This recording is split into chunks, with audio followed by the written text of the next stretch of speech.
Hello everyone. Application of derivatives part 2 आज हम करने वाले हैं। आपकी स्क्रीन पर कुछ क्वेश्चंस आपको दिख रहे होंगे।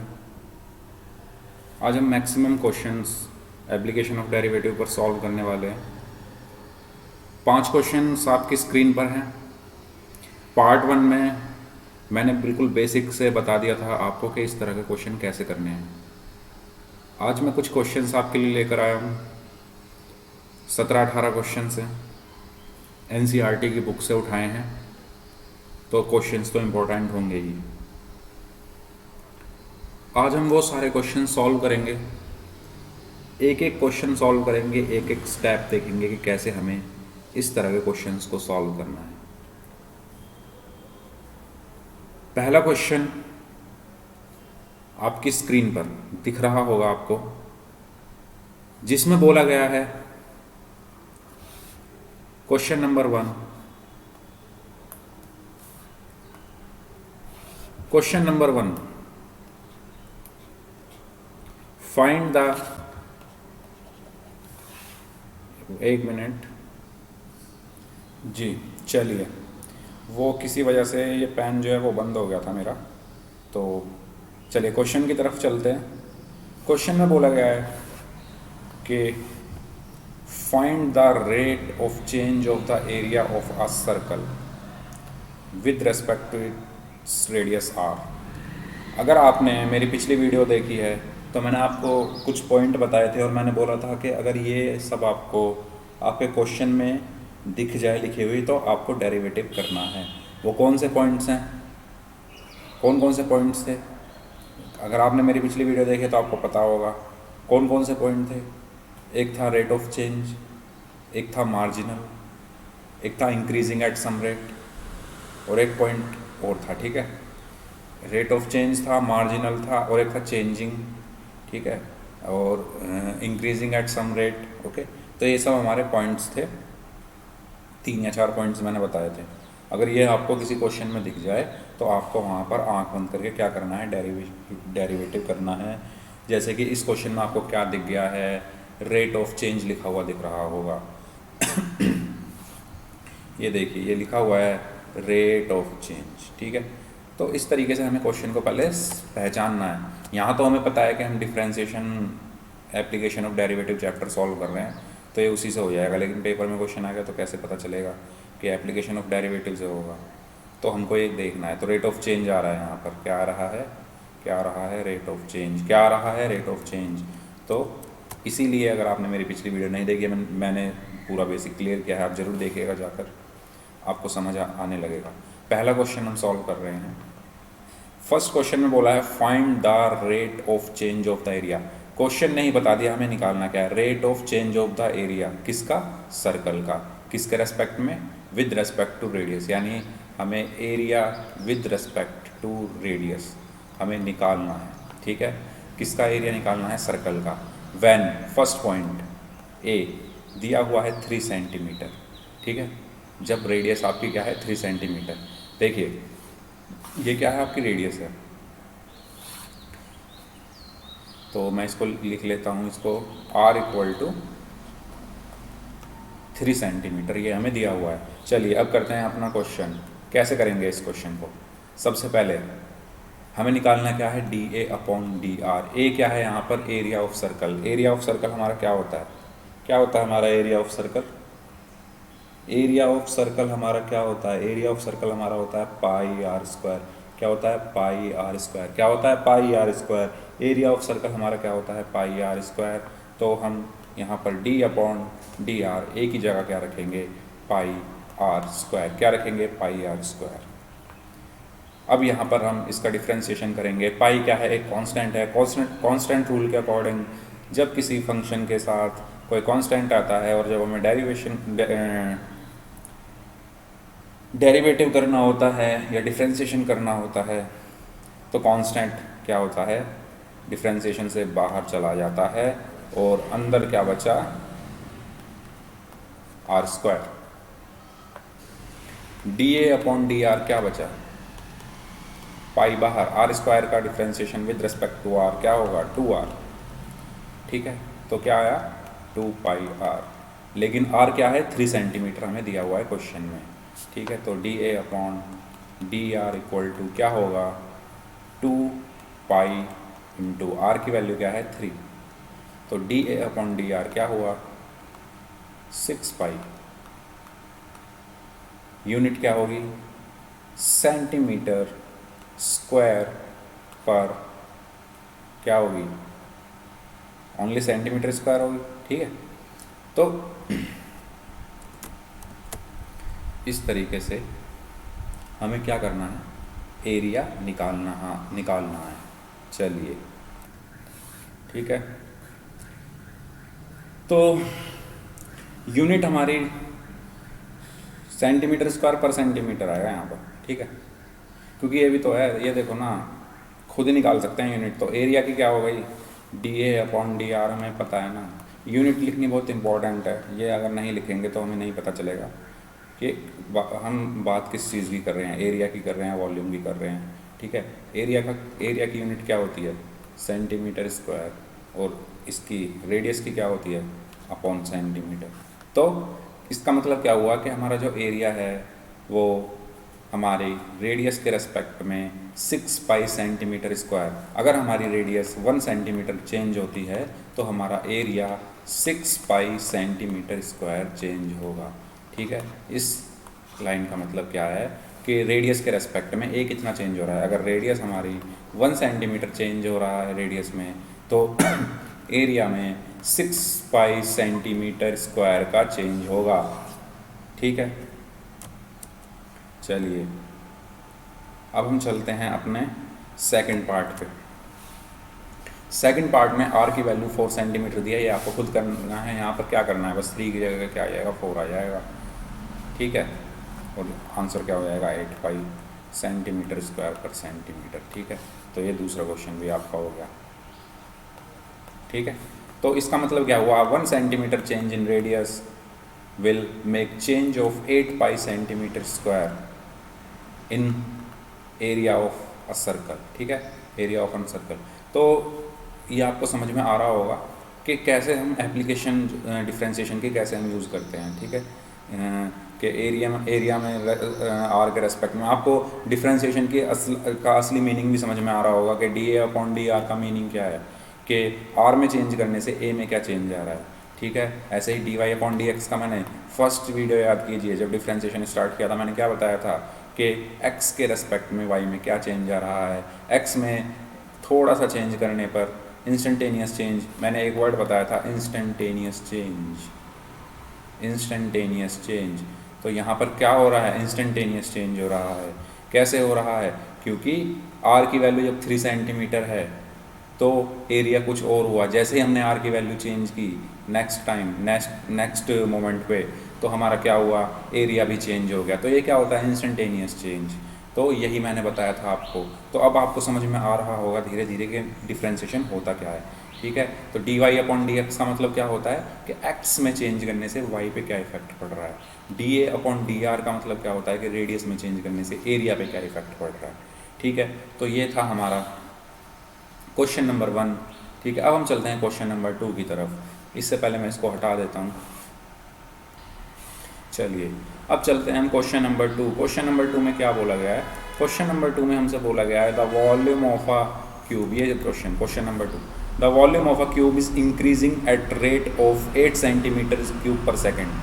देखिए इस क्वेश्चन में साफ साफ दे दिया है कि हम वॉल्यूम की बात कर रहे हैं, लेकिन अगर कहीं कहीं पर आपको घुमाने की कोशिश की जाए क्वेश्चन में, जो कि आने वाले कुछ क्वेश्चन में किया जाएगा, तो आपको ना पता चलेगा ये है क्या, ये 8 जो है वो है क्या। तो आपको क्या देखना है, उसकी यूनिट देखनी है, ठीक है। इसकी यूनिट क्या है, सेंटीमीटर क्यूब पर सेकेंड। मतलब किसकी बात हो रही है, वॉल्यूम की बात हो रही है।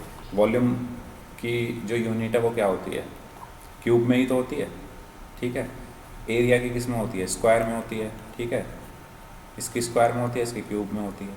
तो हम इससे देख सकते हैं, अगर बाई चांस यहाँ पर ना दिया होता, वॉल्यूम ना दिया होता, कुछ और वर्ड दे देते या कुछ देते ही ना, ठीक है, तो हम कैसे पता लगाते ये है क्या। तो हमें यूनिट पे का भी ध्यान रखना है, ठीक है। हमें यूनिट को भी देखना है कि यूनिट उस डिजिट के आगे क्या लिखी है, उससे हम ईजिली पता कर सकते हैं कि किस चीज़ की बात हो रही है, ठीक है। तो हमें यूनिट भी ध्यान रखनी है। तो इस क्वेश्चन में बोला गया है कि जो वॉल्यूम है एक क्यूब का वो बढ़ रहा है किस रेट पर, 8 सेंटीमीटर क्यूब पर सेकंड। अब यूनिट्स आपको क्या पता चल जाएगा कि हमें दिया क्या हुआ है, पर सेकंड में दिया हुआ है, यानी हमें क्या दिया हुआ है, सेंटीमीटर क्यूब, क्या होगा ये वॉल्यूम होगा, तो ये हो गया dV, फिर डिवाइडेड बाय, फिर क्या दिया हुआ है, पर सेकंड, मतलब dt दिया हुआ है। ठीक है। क्वेश्चन नंबर 2 हम कर रहे हैं। तो हमें पता चल गया यूनिट से कि हमें जो है वो क्वेश्चन में दिया क्या गया है। तो dV अपॉन dt की वैल्यू दी हुई है 8 सेंटीमीटर क्यूब पर सेकंड। हाउ फास्ट, अब आगे बढ़ते हैं, how fast is the surface area increasing. ठीक है। How fast is the surface area increasing when the length of an edge is 12 centimetre. उसका जो सरफेस एरिया है, ठीक है, सरफेस एरिया को हिंदी में शायद वक्र पृष्ठ बोलते हैं, वक्र पृष्ठ, है ना। तो सरफेस एरिया जो है वो कितनी तेज़ी से बढ़ रहा है जब लेंथ जो है एज की कितनी है, 12 सेंटीमीटर। मैं लेंथ मान लेता हूँ L है, ठीक है, या X मान लेता हूँ। Let the length of cube is what, एक एज की, ठीक है, एक एज की है ये, तो वो लिखते नहीं है, हम ऐसे ही मान लेते हैं, ठीक है, ऐसे ही मान लेते हैं। मैंने x मान ली, ठीक है, और x की वैल्यू हमें क्या दी हुई है, क्या दी हुई है, 12 सेंटीमीटर क्वेश्चन में दी हुई है। ठीक है। x क्या है, जब हमें क्यूब, यहाँ अगर मैं क्यूब बनाऊँ ऐसे, तो इसका जो एक एज है, ठीक है, उसकी ये जो है इसकी वैल्यू क्या है, 12 सेंटीमीटर है। ठीक है, ठीक है ना। आपने मेंसुरेशन तो पढ़ी होगी, 10th क्लास में है मेंसुरेशन, अच्छा खासा टॉपिक है, अच्छे से पढ़ाया जाता है। तो उसमें वॉल्यूम का फॉर्मूला है, surface area, lateral surface area, इन सब के फॉर्मूले होते हैं। तो यहाँ पर x की वैल्यू दी हुई है हमें 12 सेंटीमीटर। x क्या है, एक एज जो है उसकी लेंथ है उस क्यूब के। तो हमें निकालना क्या है, हमें निकालना है, क्वेश्चन में बोला गया है how fast is the surface area increasing, यानी सरफेस एरिया को अगर मैं s मान लूँ, वो कितनी फास्ट जो है वो इंक्रीज़ कर रहा है जब लेंथ क्या है, 12 सेंटीमीटर है। ठीक है, ये है आपके क्वेश्चन में जो है दिया गया है। अब हम करते हैं इसको सॉल्व। देखिए, अब हमारे पास सारा डेटा है, इसके अलावा क्वेश्चन में कुछ नहीं है।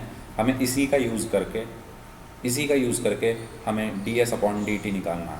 सबसे पहले अगर हम बात करें वॉल्यूम की, तो वॉल्यूम का फॉर्मूला क्या होता है, अगर मैं बात करूं dv अपॉन dt क्या होता है, वॉल्यूम क्या होता है क्यूब का, जो उसकी साइड होती है, ठीक है, जो एक एज की जो लेंथ होती है उसका क्यूब होता है।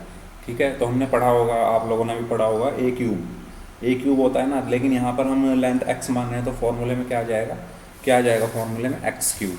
ठीक है, तो हमारा वॉल्यूम क्या है, x क्यूब अपॉन dt। ठीक है, यहाँ अगर हम इसको सॉल्व करें, x क्यूब का डिफ्रेंसिएशन हमें करना है t के रेस्पेक्ट में। x क्यूब का डिफ्रेंसिएशन क्या होगा, 3x स्क्वायर इंटू, लेकिन ये क्या t है जिसके रेस्पेक्ट में, चेन रूल, जो नीचे होना चाहिए वही ऊपर होना चाहिए। नीचे t है तो ऊपर t है, नहीं है तो x का हम दोबारा करेंगे, तो क्या होगा, dx upon dt। Chain rule पढ़ा होगा आपने, मैंने भी बहुत अच्छे से पढ़ाया हुआ है चेन रूल, पिछली वीडियोज़ में इतने पार्ट्स उसके कराए, इतने क्वेश्चन उसके कराए। तो ये क्या होगा, dv अपॉन dt, हमारे पास क्या आया, 3x square into dx upon dt। ठीक है, तो dv upon dt is equal to 3x square into D X upon D T. तो D X upon D T यहाँ से क्या आएगा, एक मिनट, D we upon D T की वैल्यू क्या है, ये है 8 सेंटीमीटर क्यूब पर सेकंड, क्वेश्चन में दी हुई है, तो वो रख दी मैंने यहाँ पर 8 is equal to 3x square. ठीक है, is equal to 3x square into D X upon D T. Same ऐसा ही क्वेश्चन मैंने पिछले पार्ट में कराया था, एग्जाम्पल नंबर 2 या 3 है शायद, सेम यही है, बस जो ये डिजिट्स हैं वो चेंज है। ठीक है, सेम करने का तरीका वही है। तो यहाँ से D X upon D T क्या आ गया, 8/3x स्क्वायर। यहाँ तक समझ में आ गया आपको, कुछ नहीं किया है, बस डी वी की जगह उसका फॉर्मूला रखा, उसका डिफ्रेंशिएशन किया। ठीक है, तो डिफ्रेंशिएशन करने पर हमारा ये आ गया, ये स्टेप आया। ठीक है, डिफ्रेंशिएशन करने के बाद हमने फिर ये किसकी वैल्यू रखी है, ये 8 रखी है हमने D we upon D T की वैल्यू। ठीक है, 3x स्क्वायर को 3x स्क्वायर और D X upon D T हमने यहाँ से निकाल लिया। हमने D X upon D T क्यों निकाला है? हमने D X upon D T इसलिए निकाला है क्योंकि हमें इसकी ज़रूरत पड़ेगी। अब क्या कहाँ ज़रूरत पड़ेगी? क्योंकि हमें चाहिए क्या D S upon D T चाहिए। तो D S upon D T यानी क्या होता है? एस क्या है? Surface area. सरफेस एरिया क्या होता है? वॉल्यूम का 6a²। ठीक है, 6a² होता है ना, क्या होता है? 6a²। लेकिन यहाँ पर क्या हमने x माना हुआ है, ठीक है, हमने क्या माना है? x माना है। तो क्या होगा? d upon D T, surface area हमारा क्या हो जाएगा? 6x²। अब दोबारा से हम क्या करेंगे? डिफ्रेंसिएशन किया हमने, D S upon D T is equal to 6 क्या है? कांस्टेंट है, 6 को हम बाहर ले आए, कांस्टेंट रूल, ठीक है। x² का डिफ्रेंसिएशन क्या होता है? 2x, और फिर x का क्या होगा? D X upon D T, chain rule. दोबारा से हमने किसका यूज़ किया है? चेन रूल का यूज़ किया है। अब देखिए D S upon D T is equal to क्या आएगा? 6 इंटू 2x, और D X upon D T की वैल्यू हमने ये निकाली हुई है, तो क्या आएगा? 8 अपॉन 3x²। तो यहाँ पर क्या हो सकता है? अब सॉल्व करना है इसको, x से हम एक x कैंसिल कर सकते हैं, इस x से हमने इसको कैंसिल कर दिया, तो D S upon D T क्या बचा? 6 इंटू 2 इंटू 8 अपॉन 3x। एक x ही तो कैंसिल हुआ है, एक हमारा बचा हुआ है, तो 3 2 जार क्या होते हैं? 6 होते हैं। तो D S upon D T is equal to क्या बचा? 2 इंटू 2 4, 4 इंटू 8 32 अपॉन x। तो क्या x की कुछ वैल्यू है हमारे पास? क्वेश्चन में कुछ दी है क्या x की वैल्यू? देख लेते हैं। जी हाँ, दी हुई है। x की वैल्यू हमें 12 सेंटीमीटर दी हुई है, तो हम यहाँ पर x की वैल्यू रख देंगे। तो D S upon D T आया 32 अपॉन 12, यानी इसको अगर हम किस से डिवाइड कर सकते हैं? 3 से कर सकते हैं, 4 से कर सकते हैं, तो 8 अपॉन 3 आ जाएगा। तो 8 अपॉन 3 क्या आया ये? सेंटीमीटर स्क्वायर पर सेकंड, ठीक है। तो यूनिट हमें ध्यान रखनी है। तो इस तरीके से हमने इस क्वेश्चन को किया। हमारे पास जो जो डेटा अवेलेबल था उसका हमने यूज़ किया, D we upon D T का हमने यूज़ किया, एक्स का हमने यूज़ किया, और उसकी हेल्प से हमने D S upon D T निकाला। इस तरीके से हमने इस क्वेश्चन को कंप्लीट किया है। अगर आपको क्वेश्चन समझ में आ गया हो तो बहुत अच्छी बात है, अगर नहीं आया हो तो कमेंट कर दीजिएगा। चलिए नेक्स्ट क्वेश्चन की तरफ अब हम चलते हैं, अग्रसर होते हैं नेक्स्ट क्वेश्चन की तरफ, ठीक है। चलिए नेक्स्ट क्वेश्चन आ गया है हमारे पास, क्वेश्चन नंबर 3, जो कि सेम है जो कि हमने पिछले पार्ट में किया था। क्वेश्चन नंबर 3 में बोला हुआ है, क्वेश्चन नंबर 3 ये देखिए, ये वाला क्वेश्चन, क्वेश्चन नंबर 3, ठीक है। तो क्वेश्चन नंबर 3 में आपसे क्या बोला गया है, इसको मैं हटा देता हूँ। क्वेश्चन नंबर 3 में बोला गया है the radius of a circle is increasing uniformly eight the rate of 3 centimetre पर सेकेंड। यहीं रुक जाते हैं। क्या समझ आया पहली लाइन से? The radius of a circle is increasing, कि कोई सर्कल है उसकी रेडियस जो है वो क्या हो रही है? बढ़ रही है यूनिफॉर्मली, ठीक है, at the rate of 3 centimetre पर सेकेंड। इससे हम पता लगा सकते हैं कि हमें क्या दिया हुआ है, सेंटीमीटर पर सेकेंड मतलब डी आर अपॉन पर सेकेंड मतलब डी टी दिया हुआ है। तो D are upon D T हमें क्या दिया हुआ है? 3 सेंटीमीटर पर सेकेंड। चलिए एक तो चीज़ हमें ये मिल गई। अब आगे बढ़ते हैं, आगे हमें क्या दिया हुआ है, ठीक है। Find the rate at which the area of circle is increasing, ठीक है। Find the rate at which the area of circle is increasing. Area of circle यानी हमें क्या निकालना है? एरिया ऑफ सर्कल, किस रेट पर ये एरिया ऑफ सर्कल जो है बढ़ रहा है। व्हेन द रेडियस यानी आर की वैल्यू हमें क्या दी हुई है? 10 सेंटीमीटर दी हुई है। बहुत ईजी क्वेश्चन है, कर सकते हैं इसको। ये हमारे पास सारा डेटा है, इसका हमें यूज़ करना है, ठीक है। तो हम कैसे यूज़ करेंगे इस डेटा का? हमें निकालना क्या है? D A upon D T, ठीक है, डी अपॉन डी टी। ए क्या होता है? सर्कल का एरिया क्या होता है? पाई आर स्क्वायर होता है, ठीक है, सबको पता है क्या होता है? पाई आर स्क्वायर होता है। तो यहाँ से फिर जब मैं इसका डिफ्रेंशिएशन करूँगा तो पाई बाहर आ गया, आर स्क्वायर का डिफ्रेंशिएशन क्या होगा? 2r होगा, और फिर आर का किसके रेस्पेक्ट में? टी के रेस्पेक्ट में चेन रूल हमने यहाँ पर यूज़ किया। तो D A upon D T क्या आया बताइए? Pi into 2। आर की वैल्यू क्या है? आर की वैल्यू है हमारे पास 10 सेंटीमीटर, ठीक है। तो आर की वैल्यू हमने 10 रख दी, into D are upon D T की वैल्यू हमारे पास क्या है? 3 सेंटीमीटर, तो हमने फिर 3 रख दी। तो D A upon D T हमारे पास आ गया है, क्या आया है? 2 इंटू 10 20, 20 इंटू 3 60, 65। बहुत ईजी क्वेश्चन था, ठीक है। तो इस तरीके से हमें इस क्वेश्चन को करना है। चलते हैं नेक्स्ट क्वेश्चन की तरफ। नेक्स्ट क्वेश्चन में क्या बोला है हमसे,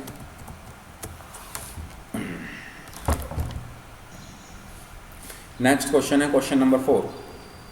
कौन सा क्वेश्चन है? क्वेश्चन नंबर 4, ठीक है, ये वाला, ये वाला। तो क्वेश्चन नंबर 4 में क्या बोला गया है, पढ़ लेते हैं। An edge of a variable cube is increasing at the rate of 3 centimetre पर सेकेंड, ठीक है। तो सेंटीमीटर पर सेकेंड, हमें यूनिट देखनी है, सेंटीमीटर पर सेकेंड। और किसकी बात हो रही है? एज की। तो एज मैं क्या मान लेता हूँ, क्या मान लूँ? एक्स मान लेता हूँ, ठीक है। तो D X upon D t दिया हुआ है हमें, पर सेकंड में दिया हुआ है तो मैंने अपॉन डी टी लिख दिया, इज इक्वल टू 3 सेंटीमीटर पर सेकेंड। फिर आगे बढ़ते हैं। How fast is the volume of cube is increasing, यानी वॉल्यूम की बात हो रही है, तो D we upon D T, ठीक है, हमें निकालना है। क्वेश्चन नंबर 4 है, how fast is the volume of the cube increasing when the edge is 10 centimetre long, जब एक्स की वैल्यू हमें 10 सेंटीमीटर दी है। देखिए पिछले क्वेश्चन की तरह है सेम, जैसा हमने सर्कल के केस में किया था ऐसे ही हमें यहाँ पे करना है। हमें निकालना क्या है? D we upon D T, ठीक है। हमें बस फॉर्मूला पता होना चाहिए। वॉल्यूम क्या होता है? क्यूब का वॉल्यूम क्या होता है? एक्स क्यूब होता है, ठीक है। तो एक्स क्यूब का डिफ्रेंसिएशन क्या हुआ? 3x स्क्वायर, और फिर एक्स का by using chain rule D X upon D T. तो D we upon D T हमें निकालना है, ठीक है। 3 इंटू एक्स की वैल्यू क्या है? 10, तो 10 का स्क्वायर हुआ into D X upon D T, यानी 3, तो क्या हुआ? 900 वाट, 900 वाट सेंटीमीटर क्यूब पर सेकेंड। इस तरीके से हमारा ये क्वेश्चन भी जो है कंप्लीट होता है। तो D we upon D T is equal to 900 centimetre cube पर सेकेंड। फाइन। तो इस तरीके से हमारा ये क्वेश्चन भी क्या हुआ? कंप्लीट हुआ। 2 लाइन का क्वेश्चन है, ठीक है। Question number 5, question number 5, question number 5 में क्या बोला हुआ है, ध्यान से देखेंगे। क्वेश्चन नंबर 5 में बोला हुआ है a stone is dropped. Same question मैंने कराया था कल, मतलब कल से मतलब जो मेरी पिछली वीडियो थी, ठीक है। पिछली वीडियो में मैंने सेम क्वेश्चन था जो मैंने कराया था, एग्जाम्पल था वो, आप देख सकते हैं बुक में एग्जाम्पल है ऐसा सेम टू सेम, बस डिजिट्स उसकी चेंज होगी। तो चलिए पढ़ लेते हैं question. A stone is dropped into a quite lake and waves move in circle at the speed of 5 centimetre पर सेकेंड। हमें कुछ नहीं समझ आया क्या क्या बोला गया है पहली लाइन में, बस हमने क्या देखा, हमने देखी है यूनिट क्या दी हुई है, सेंटीमीटर पर सेकेंड। तो कहीं कहीं हम किस चीज़ की बात हो रही होगी? रेडियस की बात हो रही होगी। तो D are upon D T मैंने लिख दिया 5 सेंटीमीटर पर सेकेंड। रेडियस की ही बात क्यों हो रही होगी? क्योंकि क्वेश्चन में हम देख सकते हैं एक वर्ड यूज़ हो रहा है सर्कल, उसकी वेव्स मूव हो रही हैं। अगर हम क्वेश्चन के अंदर जाएं, पहचानने का तरीका तो ये है, अगर हम क्वेश्चन के अंदर जाएं, मैंने पिछले पार्ट में भी बताया था कि जब आप कोई पत्थर फेंकते हैं पानी में तो ऐसे सर्कल सर्कल बनता है ना थोड़ी देर के लिए, तो उसी की बात हो रही है। वो जो सर्कल बना है ना, तो उसका जो उसमें बोला हुआ है कि जो वो सर्कल बने हैं उनकी जो स्पीड है रेडियस की, वो 5 सेंटीमीटर पर सेकेंड, मतलब 1 सेकेंड में।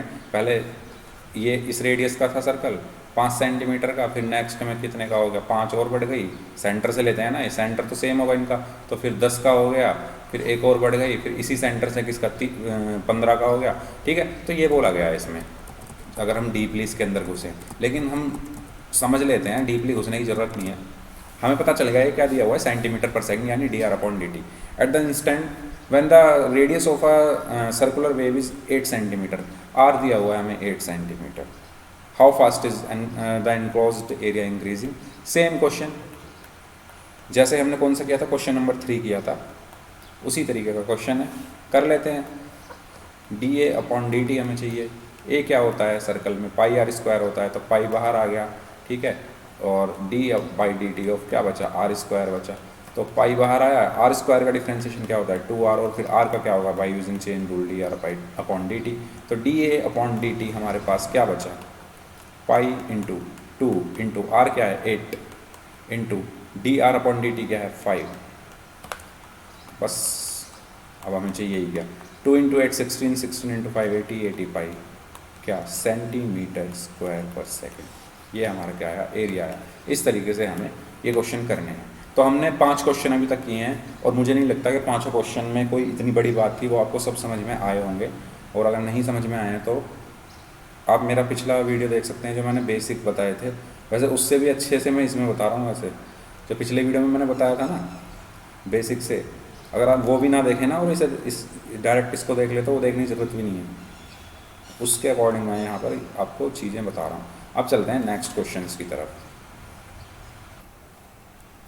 ये लीजिए कुछ और क्वेश्चन आपकी स्क्रीन पर आ गए हैं। क्वेश्चन नंबर 6, 7, 8, 9, 10 सारे ही क्वेश्चन बहुत अच्छे क्वेश्चन हैं।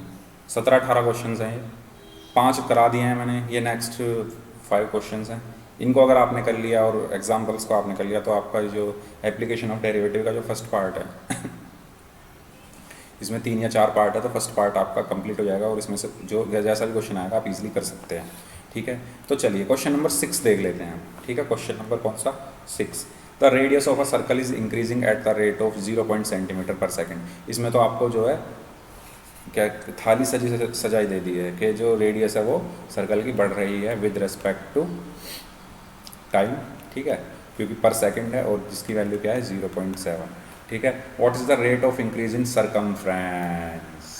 अगर आपको सरकमफ्रेंस का फॉर्मूला पता है, अगर आपको सरकमफ्रेंस का फॉर्मूला पता है तो आप ये क्वेश्चन ईजिली कर सकते हैं, क्योंकि फिर क्वेश्चन में बचा ही नहीं कुछ। क्या होता है सरकमफ्रेंस किसी भी सर्कल का?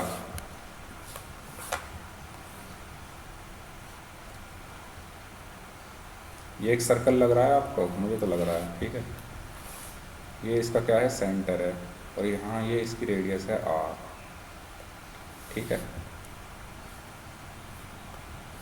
इसकी रेडियस है r, ये इसका सेंटर है O। सरकमफ्रेंस को हिंदी में बोलते हैं परिधि। परिधि बोलते हैं हिंदी में, इंग्लिश में बोलते हैं सरकमफ्रेंस। तो किसी ये अगर कोई सर्कल है जिसकी रेडियस r है तो इसका सरकमफ्रेंस क्या होता है? 2 पाई r। ठीक है, c जो होता है इसका, c की वैल्यू क्या होती है? 2 पाई r। सरकमफ्रेंस मतलब क्या हुआ कि यहाँ से लेकर अगर मैं ये पूरा जो एक चक्कर है इसकी पूरी जो लेंथ होगी, कहाँ से, अगर ये पॉइंट मान लूँ मैं a। ठीक है, ये मैंने a पॉइंट माना है।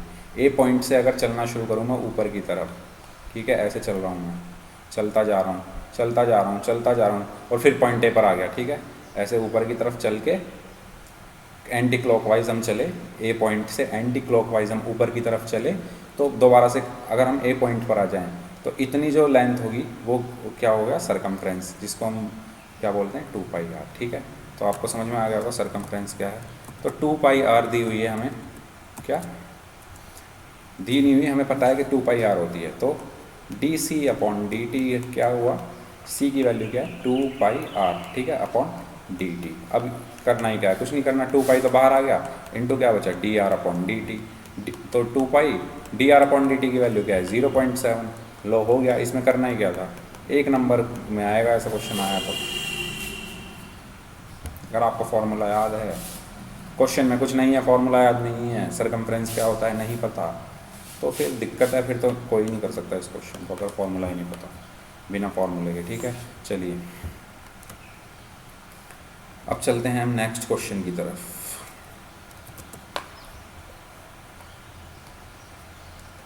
नेक्स्ट क्वेश्चन में बोला गया है, question number 7, the length x of rectangle. Same question कराया था पिछले पार्ट में, जो कि एग्जाम्पल था हमारा, एग्जाम्पल नंबर 5। ठीक है, जो हमने करा था पिछले पार्ट में, अगर आपने मेरी वीडियो को देखी है तो। ठीक है, सेम क्वेश्चन है, बस इसमें क्या हो सकता है, ये चेंज हो सकती हैं डिजिट्स आपकी। The length x of a rectangle is decreasing. Decreasing, ये वर्ड ध्यान से देखिए, decreasing eight the rate of 5 centimetre पर मिनट। अब आ जाइए यूनिट पर, क्या है? सेंटीमीटर पर मिनट। क्या यूनिट ली हुई है? सेंटीमीटर पर मिनट, यानी किस लेंथ और टाइम की बात हो रही है। तो मैं इसको क्या मान लूँ? अगर मैं रेक्टेंगल की बात हो रही है ना, तो लेंथ क्या मान लूँ रेक्टेंगल की? x मान लूँ, और ब्रेड्थ क्या मान लूँ? y मान लूँ। ठीक है, अब बात करते हैं लेंथ। माननी क्या है? ये क्वेश्चन में ही दी हुई है, मानो ही मत। क्वेश्चन में दे रखी है जी, छोड़ो, नहीं मान रहे हम, जब क्वेश्चन में दे ही दी, हमारा काम आसान हो गया।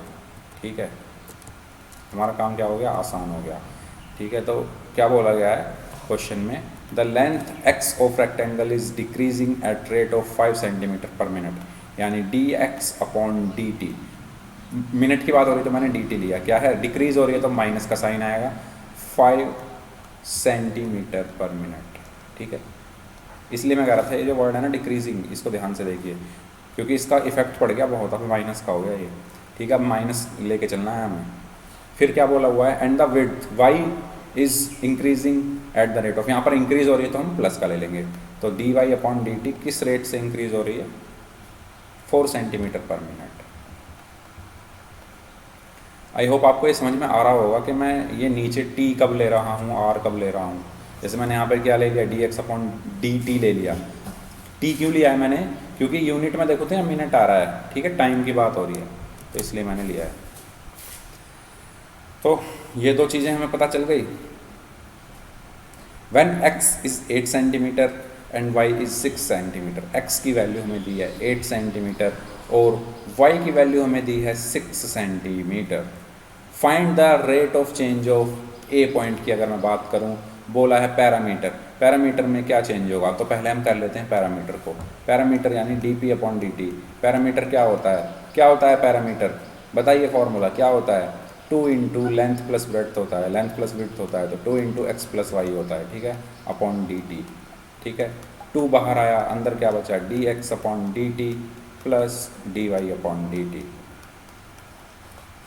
तो dp/dt हमारे पास क्या बचा, 2 इंटू dx/dt की वैल्यू क्या है, सबसे ऊपर देखिए -5, dy/dt की वैल्यू क्या है, सबसे ऊपर राइट साइड में 4, तो क्या बचा, 5 + 4 -1 इंटू 2 -2, ठीक है। यूनिट क्या होगी, पैरामीटर में क्या यूनिट होती है, सेंटीमीटर, ठीक है। पर मिनट की बात हो रही है तो मिनट आ गया है। तो हमारा जो पैरामीटर होगा वो 2 सेंटीमीटर पर मिनट के उससे क्या होगा, डिक्रीज़ होगा। डिक्रीज़ क्यों होगा, क्योंकि यहाँ पे आगे माइनस आ गया, ठीक है। चलिए अब बी पार्ट की बात करते हैं। बी में क्या पूछा गया है, बी पार्ट में यहाँ कर रहा हूँ। बी पार्ट में बोला गया था एरिया ऑफ रेक्टेंगल, ठीक है। तो जो रेक्टेंगल है उसका चेंज हमें, एरिया ऑफ रेक्टेंगल उसमें कितना चेंज होगा, तो एरिया ऑफ रेक्टेंगल क्या होता है, क्या होता है, लेंथ इंटू विड्थ होता है, तो x इंटू वाई हो गया, ठीक है। अब यहाँ पर कौन सा रूल लगा दो, प्रोडक्ट रूल। तो d/dt ऑफ क्या होगा, x क्या कहता है प्रोडक्ट रूल, एक बाहर x को बाहर लिया, y का किया मैंने, फिर प्लस y बाहर x का किया, ठीक है। यही तो होता है, रख दीजिए वैल्यू। x की वैल्यू क्या है, दे देंगे, ये दी हुई है 8 सेंटीमीटर। dy/dt क्या है, राइट साइड सबसे ऊपर 4 सेंटीमीटर। y की वैल्यू क्या है, 6 सेंटीमीटर। dx/dt -5, ठीक है। तो अब इसको सॉल्व कर लीजिए। तो 8 इंटू 4 32, 6 इंटू -5 माइनस का 30, तो क्या बचा 2, क्या बचा 2, ठीक है। क्या यूनिट होगी, किसकी बात हो रही है, एरिया की, तो एरिया की यूनिट क्या होगी, सेंटीमीटर स्क्वायर। और अगर चेंज की बात हो रही है तो पर मिनट, मतलब 1 मिनट में रेक्टेंगल के एरिया में कितना चेंज आ रहा है, 2 सेंटीमीटर स्क्वायर का चेंज आ रहा है पर मिनट, ठीक है। तो इस तरीके से हमारा ये क्वेश्चन भी कंप्लीट होता है। चलिए, तो क्वेश्चन नंबर 7 भी हमने कर लिया। क्वेश्चन नंबर 8 पर हम चलते हैं। अब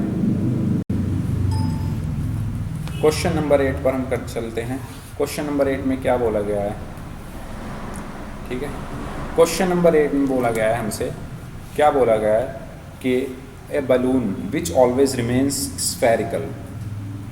स्फेरिकल आते ही हमें क्या पता चला, देखो हमें क्वेश्चन में से ही पता चलेगा कि बात क्या हो रही है। स्फेरिकल वर्ड पकड़ लिया हमने, स्फेरिकल का मतलब क्या हुआ है, बात स्फेयर की हो रही है। चलिए आगे चलते हैं। Is being inflated by pumping in 900 cubic centimetres of gas पर सेकंड। समझ ही नहीं आ रहा क्या दे दिया ये, क्यों नहीं समझ आ रहा, यहाँ चलते हैं। 900 क्यूबिक सेंटीमीटर्स मतलब वॉल्यूम की बात हो रही है, सेंटीमीटर क्यूब ऑफ गैस पर सेकंड मतलब वॉल्यूम की बात हो रही है और टाइम की बात हो रही है। यानी हमें क्या दिया हुआ है, dv/dt दिया हुआ है, क्या दिया हुआ है, 900 क्यूबिक सेंटीमीटर यानी सेंटीमीटर का क्यूब पर कितना, सेकंड, ठीक है। तो ये स्फेयर का वॉल्यूम दिया हुआ है हमें, एक बैलून है, ठीक है, जो कि स्फेरिकल उसमें है शेप में, उसका वॉल्यूम दिया हुआ है 900 सेंटीमीटर क्यूब पर सेकंड। फाइंड द रेट, आगे बढ़ते हैं, find the rate at which the radius of balloon increases. Rate निकालना है, यानी रेडियस का रेट निकालना है, D R upon D T निकालना है, ठीक है। When the radius is 15 centimetre, R की वैल्यू 15 सेंटीमीटर दी हुई है। कर सकते हैं इसको, अगर आपको फॉर्मूला पता है स्फेरिकल स्फेयर का जो वॉल्यूम होता है उसका क्या फॉर्मूला होता है, अगर पता है तो हो जाएगा। क्या होता है फॉर्मूला? फॉर्मूला होता है v इक्वल टू 4/3, ठीक है, 4/3 पाई आर क्यूब, ये होता है, ठीक है, ये होता है फॉर्मूला, इसका यूज़ करेंगे हम। तो D we upon D T equal to D by D T of V 4/3 pi R cube, ठीक है। तो 4/3 पाई क्या है, कांस्टेंट है, तो ये बाहर चला गया, तो क्या बचा, D are cube upon D T बचा। तो जब हम आर क्यूब का डिफ्रेंसिएशन करेंगे तो क्या आता है, देखिए 4/3 पाई तो कांस्टेंट है, वो तो बाहर ही रहा। आर क्यूब का क्या होगा, 3r² होगा, और आर का फिर टी के रेस्पेक्ट में by using chain rule D are upon D T होगा। बस अब हमें करना ही क्या है, निकालना क्या है, हमें D R upon D T निकालना है, ठीक है। तो D are upon D T निकालने के लिए हम क्या करेंगे, इसमें रख दीजिए वैल्यूज़। तो D we upon D T की वैल्यू क्या है, 900, ठीक है, is equal to 4/3 pi into 3 into R square, R की वैल्यू क्या है 15, तो 15 इंटू 15 क्योंकि स्क्वायर है, इंटू ये हमें क्या करना है, निकालना है। बस इसको सॉल्व करना है, कर दीजिए, ये कैंसिल हो जाएगा 60 टाइम्स, ये कैंसिल हो जाएगा 4 टाइम्स, 4 से 4 कैंसिल हो गया, तो D are upon D T क्या बचा, देखिए 3 से 3 कैंसिल हो रहा है, ठीक है। तो D are upon D T क्या बचा, बताइए क्या बचा। तो खिचड़ी सी बन गई, मुझे ही नहीं समझ आ रहा क्या बच गया, मैंने सब काट दिया। चलो देखते हैं दोबारा से देखो ये 3 से 3 कैंसिल हो गया, ठीक है, और ये 15 से ये गया 60 टाइम्स, ये 15 से ये गया 4 टाइम्स, तो D are upon D T क्या बचा, ये 4 से ये 4 कट गया, क्या बचा, सिर्फ पाई ही बच रहा है, ये पाई नीचे चला जाएगा, तो क्या बचा 1/पाई, ठीक है। 1/पाई की वैल्यू अगर मैं रख दूँ तो क्या बचेगा 7/22, ठीक है। तो ये क्या है हमारा D R upon D T, तो इसकी क्या होगी सेंटीमीटर, यूनिट क्या होगी सेंटीमीटर पर सेकेंड, ठीक है। तो इस तरीके से जो जो चीज़ें हमें दी हैं पहले हमने उसको लिखा और फिर हमने क्वेश्चन को सॉल्व कर दिया with the help of formula. चलिए नेक्स्ट क्वेश्चन है, question number 9, a balloon which always remain spherical has a variable radius. यहाँ पर फिर एक स्फेयर की बात हो रही है, एक बलून है जो स्फेरिकल शेप में है, ठीक है, और उसकी जो रेडियस है वो क्या है, वेरी करती रहती है, वेरिएबल है, ठीक है। पहले मैं इसको क्या करता हूँ, हटा देता हूँ, अब मैं इसको दोबारा, ठीक है। तो a balloon which always remain, question number 9 में पढ़ रहा हूँ, ठीक है, क्वेश्चन नंबर 9, क्वेश्चन नंबर 9 में बोला है balloon which always remains spherical has a variable radius, ठीक है। पहली line, find the rate at which its volume is increasing, ठीक है। तो इंक्रीजिंग विद द रेडियस, हमें क्वेश्चन में बोल दिया गया है, हमें निकालना क्या है, पढ़िए लाइन ध्यान से, find the rate at which its volume is increasing with radius, यानी D we upon with radius, D R हमें निकालना है। When the latter is 10 centimetre, जब रेडियस क्या है 10 सेंटीमीटर है, और स्फेयर की बात हो रही है, तो स्फेयर का वॉल्यूम क्या होता है, क्या होता है, अभी तो बताया था, D we upon D R, ठीक है। तो D upon D R, V क्या होता है स्फेयर का 4/3 पाई आर क्यूब होता है, ठीक है। तो ये आपको समझ में आ रहा है ना, मैं D we upon D R ले लेता हूँ, कभी डी वी अपॉन, मैं क्वेश्चन में ध्यान से पढ़ता हूँ कि बोला क्या गया है, उसकी यूनिट देखता हूँ, ठीक है। इस क्वेश्चन में देखो क्या बोला गया है, find the rate at which its volume is increasing with the radius, क्या लाइन है, विद द रेडियस, रेडियस के साथ इंक्रीज हो रही है, तो इसलिए मैंने क्या ले लिया, D we upon D R लिया। तो D we upon D R equal to 4/3 pi, क्या है कांस्टेंट है, आर क्यूब का क्या होगा, सेम वही तो है जो पहला किया था, D R upon D T होगा। अब आर आपको पता है, तो सब तो सॉरी डी टी नहीं, हम आर के रेस्पेक्ट में ही तो कर रहे हैं, तो D are upon D R ये तो 1 हो जाएगा। तो D we upon D R क्या बचा, इसको लिखना चाहो तो लिख दो या फिर हटा दो, ठीक है। वही जो हम करते हैं, जैसे किसका करते थे हम, एक्स क्यूब करते थे तो 3x² लिख देते थे, आता है यहाँ पे साथ में D X upon d x भी है, लेकिन हम लिखते हैं नहीं लिखते, उससे कुछ फर्क नहीं पड़ा क्योंकि वो 1 हो जाता है। तो ऐसे यहाँ पे अगर आप इसको नहीं भी लिखोगे, मैं इसको हटा देता हूँ, नहीं भी लिखोगे ना तो कुछ फ़र्क नहीं पड़ेगा, क्योंकि हम किसके रेस्पेक्ट में डिफ्रेंशिएशन कर रहे हैं, आर का ही कर रहे हैं। आर के रेस्पेक्ट में, टी के रेस्पेक्ट में करते तो हमें लिखना पड़ता चेन रूल के अकॉर्डिंग, क्योंकि वो 1 नहीं होता। ठीक है, तो ये मैंने हटा दिया। चलिए, तो 4/35 इंटू 3, आर की वैल्यू क्या है 10, 10 का स्क्वायर क्या हुआ 100, तो 3 से 3 कैंसिल हुआ, क्या आंसर आ गया dV/dr क्या आया 400 पाई आ गया। ठीक है,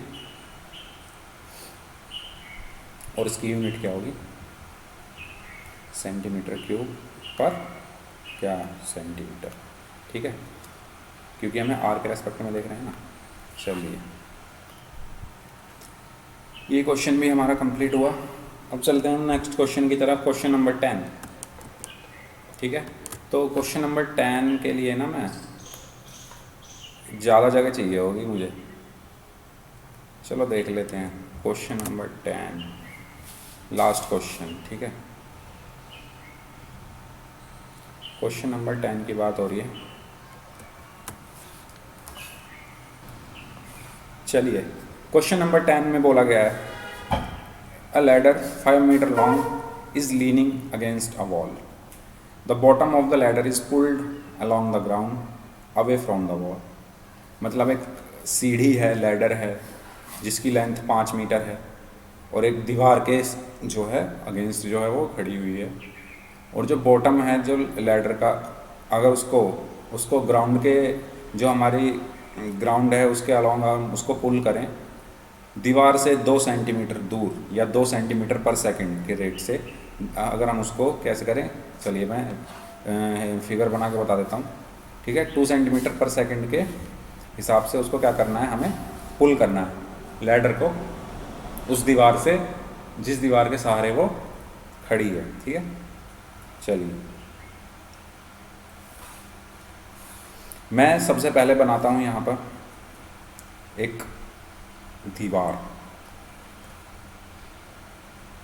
ये है एक दीवार, वॉल।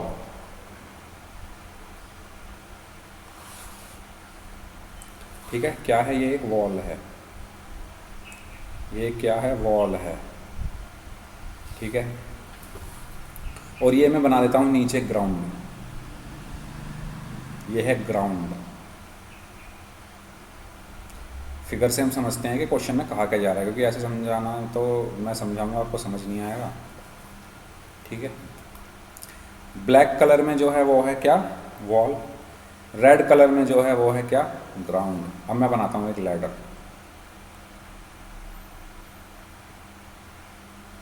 क्या बनाता हूँ, मैं एक लैडर बनाता हूँ। ठीक है, क्या बनाता हूँ, लैडर, और लैडर को मैंने दे दिया ब्लू कलर। देखिए, इस तरीके से हम समझ सकते हैं कि एक दीवार है जो है ए बी, ठीक है, सी बी सी क्या है या सी बी क्या है, ग्राउंड है, और सी ए या ए सी क्या है, लैडर है। चलिए, लैडर की जो मैं लेंथ है वो मान लेता हूँ x, और वो दी है 5 सेंटीमीटर। देखिए, अ लैडर 5 मीटर दी है, सेंटीमीटर में दी है। तो a ladder 5 metre long is leaning against a wall, जैसा कि हमने इस फिगर में देखा है। अगर मैं इस फिगर को नाम दे दूं ए, तो फिगर ए में हमने एक लैडर जो है वो ब्लू कलर में रिप्रेजेंट है, और ब्लैक कलर में एक वॉल है, उसके सहारे जो है उसके अगेंस्ट जो है वो खड़ी है। ठीक है, और रेड कलर में ग्राउंड है। ठीक है, अब the bottom of the ladder is pulled along the ground. अब ये जो बॉटम है, ठीक है, यानी क्या, अगर मैं ये होगा ना बॉटम आपका, ठीक है, ये अगर इसको इस तरफ पुल किया जाए, इस किस तरफ, इस तरफ, ठीक है, पुल कर दें, तो ये क्या होगा, ये वाला पार्ट नीचे की तरफ आएगा। जब आप किसी सीढ़ी को, ठीक है, पुल करेंगे पीछे की तरफ, तो क्या होगी, दीवार वाला पार्ट क्या होगा, नीचे की तरफ आ गया। ठीक है, तो बोला है the bottom of the ladder is pulled along the ground away from the wall. ठीक है, तो अवे फ्रॉम द वॉल यानी दीवार से दूर की तरफ हमने इस डायरेक्शन में लैडर को क्या किया है, मूव किया है। ठीक है, at the rate of 2 centimetre पर सेकेंड। किस रेट से, 2 सेंटीमीटर पर सेकेंड। तो इसका मतलब क्या हुआ, अगर मैं इसको क्या मान लूँ, इसको मैं y मान लेता हूँ। ठीक है, y मान लिया मैंने, और इसको मैं मान लेता हूँ z। ठीक है, तो जो y है, ठीक है, तो डी वाई अपॉन, पर सेकंड की बात हो रही है तो T, D Y upon D T क्या है, क्या है, at the rate of 2 centimetre पर सेकंड, ठीक है, क्वेश्चन में दिया हुआ है। अगर मैं इसको y मान लूँ तो इसी की तो बात हो रही है, इसकी, तो ये क्या है y है, और जब रेट ऑफ चेंज की बात हो रही है तो हमने क्या कर दिया, डिफ्रेंसिएशन, तो D Y upon D t दिया है 2 सेंटीमीटर पर second. How fast its height on the wall decreasing when the foot of the ladder is 4 metre away from the wall, ठीक है। तो क्या बोल रहा है ये, how fast is its height of the wall decreasing, height क्या है, वॉल की हाइट क्या है, z है, ठीक है, तो हमें निकालना क्या है, D z upon D T निकालना है, D z upon D T निकालना है, ठीक है। और इसके अलावा एक डेटा और दिया हुआ है, when the foot of the ladder is 4 metre away from the wall, यानी बी से लेकर अगर मैं डिस्टेंस देखूं, जो लैडर का जो फुट है वो कितना है, 4 metre away from the wall है, यानी किसकी वैल्यू दी हुई है, वाई की वैल्यू दी हुई है हमें 4 मीटर। ये सब जो डेटा हमें दिया हुआ है ये दी हुई है हमें 4 मीटर, ठीक है, ठीक है। चलिए अब अगर हम देखें तो ये क्या बन रहा है हमारा, एक राइट एंगल ट्राइंगल बन रहा है। देखिए अब तक मैंने वो सब लिखा है जो क्वेश्चन में मुझे क्या हुआ है, दिया हुआ है, सब मैंने डेटा जो है वो लिख लिया है, अपने फिगर के अकॉर्डिंग समझा है। देखिए जहाँ रेट ऑफ चेंज की बात हो रही है हमें डिफ्रेंशिएशन करना पड़ेगा, जहाँ इसकी जो हमारी वॉल है इसके हाइट की रेट ऑफ चेंज की बात हो रही है तो मैं क्या लिखूंगा, D z upon D T. Rate of change मैंने जो पिछले पार्ट था उसमें क्या बताए थे, 4 पॉइंट्स बताए थे, मार्जिनल और चेंज, रेट ऑफ चेंज, या फिर चेंजिंग एट सम रेट, ठीक है। तो ऐसे करके मैंने 4 पॉइंट्स बताए थे, वो जहाँ भी आ जाए हमें डिफ्रेंशिएशन करना होता है। तो यहाँ पर क्या आ रहा है, रेट ऑफ चेंज, किसका rate of change, height of wall, तो हाइट ऑफ वॉल मैंने क्या मानी है, जेड, यानी रेट ऑफ चेंज किसका, D z upon D T मुझे चाहिए। समझ में आई इतनी बात, ठीक है। वाई 4 मीटर हमें दी हुई है और हमें रेट ऑफ चेंज सेंटीमीटर पर सेकंड के अकॉर्डिंग हमें d Y upon D T की वैल्यू दी हुई है, जो कि वाई क्या है, हमारा ग्राउंड वाला जो डिस्टेंस है, ठीक है, यानी जो हमारे वॉल है, वॉल से लेकर जो लैडर का फुट है वहाँ तक की डिस्टेंस क्या है हमारी, वाई है, जो कि रेड कलर में मैंने दिखाई हुई है और ब्लू कलर में लिखा हुआ है, ठीक है। तो ये डेटा हमें दिया हुआ है। आई होप क्वेश्चन आपको समझ में आ गया होगा, क्वेश्चन में क्या बोला गया है। अब चलते हैं हम इसके सॉल्यूशन की ओर। सॉल्यूशन में भी आपको कुछ नहीं करना, आपको ये क्या दिख रहा है, राइट एंगल ट्रायंगल दिख रहा है। राइट एंगल ट्रायंगल में हम क्या लगा सकते हैं, पाइथागोरस थ्योरम। तो पाइथागोरस थ्योरम के अकॉर्डिंग आपने पाइथागोरस थ्योरम भी पढ़ी होगी, अच्छे से पढ़ी होगी, तो पाइथागोरस थ्योरम मैं लगा दूँ, यहाँ पे लगा दूँ, क्या होती है, हाइपोटेन्यूज का square is equal to length का स्क्वायर प्लस ब्रेड्थ का स्क्वायर, यही होती है। यहाँ पर हाइपोटेन्यूज क्या है, 5, तो 5 का स्क्वायर, लेंथ क्या है, z, तो किसका स्क्वायर, z का स्क्वायर, बेस क्या है 4, तो 4 का स्क्वायर, ठीक है। तो यहाँ से हम क्या निकाल सकते हैं, z square is equal to 25 minus 16 is equal to 9। ये बहुत अच्छा क्वेश्चन है, ये आ सकता है एग्ज़ाम में, ठीक है। तो z हमारा क्या आया, 3 आ गया। एग्ज़ाम तो हो ही नहीं रहे बेटे, एग्ज़ाम तो हो ही नहीं रहे, तो आएगा कहाँ से। चलो आपके नहीं हो रहे, अगले साल वालों के होंगे, कहीं ना कहीं कुछ ना कुछ तो होगा, हमेशा तो रुकेंगे नहीं। तो जब भी होंगे, साल में, 2 साल में, 10 साल में, 15 साल में, ठीक है। तो इस तरीके से हमने क्या निकाल दी, z की वैल्यू निकाल दी। अब यहाँ इसमें मैं रख दूँ अगर वैल्यूज़ h इसको मैं ऐसे भी तो लिख सकता हूँ, ये होगा 25 इज इक्वल टू, क्योंकि मुझे इस फॉर्म में चाहिए ना डेटा, तो मुझे डिफ्रेंशिएशन करना पड़ेगा। l मैंने क्या रखा है, z, ठीक है, z है ना, तो मैं इसको कर दूँ z का स्क्वायर प्लस, और b को मैंने क्या रखा है, y, ठीक है, तो मैं इसको लिख देता हूँ y का स्क्वायर। अब मैं इस इक्वेशन में, अगर मैं इक्वेशन 1 बोल दूँ, इसमें मैं क्या कर रहा हूँ, डिफ्रेंशिएशन कर रहा हूँ विद रेस्पेक्ट टू t, ठीक है। तो 25 का डिफ्रेंशिएशन क्या होगा, 0, z स्क्वायर का डिफ्रेंशिएशन क्या होगा, 2z, और फिर हम लगाएंगे product rule, d z upon D t, क्योंकि t के रेस्पेक्ट में हो रहा है, प्लस y स्क्वायर का डिफ्रेंशिएशन क्या होगा, 2y, और फिर होगा d Y upon D t. ये आपको समझ में आया इतना, ठीक है। चलिए, तो यहाँ से अब हम 2 क्या हो सकता है, कॉमन हो सकता है, कॉमन ले लेते हैं। तो 0 इज इक्वल टू 2 मैंने कॉमन लिया, तो अंदर z की वैल्यू क्या है, z की वैल्यू मैंने अभी निकाली है 3, into D z upon D T की वैल्यू हमें निकालनी है, प्लस 2 इंटू वाई की वैल्यू हमारे पास क्या है, 4 मीटर हमें क्वेश्चन में दी हुई है, और d Y upon D t भी हमारे पास क्या है, 2 ये सेंटीमीटर है या मीटर है,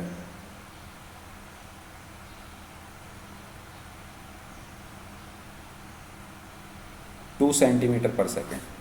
ठीक है,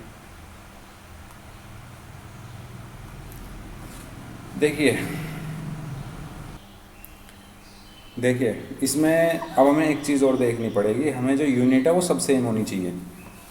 यहाँ यूनिट 5 मीटर दी हुई है, अलग दे देखिए ये है यहाँ पर 5 मीटर दी हुई है, यहाँ पर 4 मीटर दी हुई है, लेकिन यहाँ सेंटीमीटर दे दी। तो इसको सेंटीमीटर को हम मीटर में भी चेंज कर लेते हैं। ठीक है, तो सेंटीमीटर को मीटर में कैसे चेंज करेंगे? 100 से डिवाइड करके। तो मैं इसमें क्या कर देता हूँ, यहाँ पे मैंने 2/100 कर दिया इसको। अब ये मीटर में हो गई, या तो ऐसा हो सकता है बुक में बाई मिस्टेक ये सेंटीमीटर लिख दिया हो। ठीक है, क्योंकि ये मीटर ही होना चाहिए, सेंटीमीटर होना नहीं चाहिए, लेकिन हम क्वेश्चन के अकॉर्डिंग जाएंगे। क्वेश्चन में उसने सेंटीमीटर बोला है तो हम अपना दिमाग नहीं लगाएंगे, हम सेंटीमीटर से ही करेंगे। ठीक है, तो क्योंकि मीटर कहाँ हो गया, 1 मीटर में 100 सेंटीमीटर होते हैं। ठीक है, अब जब ये मीटर में दी हुई है, अब बताओ 5 मीटर लंबी है भैया, दीवार ही 5 मीटर लंबी है, और ये कितने हैं, ladder foot 4 metre away from the wall. चलो जो भी दी हुई है, हम सेंटीमीटर में दी हुई है तो हम सेंटीमीटर में लेके चलते हैं, उसको हमने मीटर में चेंज कर दिया 2/100 करके। ठीक है, अब हमें इसको सॉल्व करना है। 2 क्या है, यहाँ इधर जाके 0 हो जाएगा, तो क्या बचा 3 × dz/dt।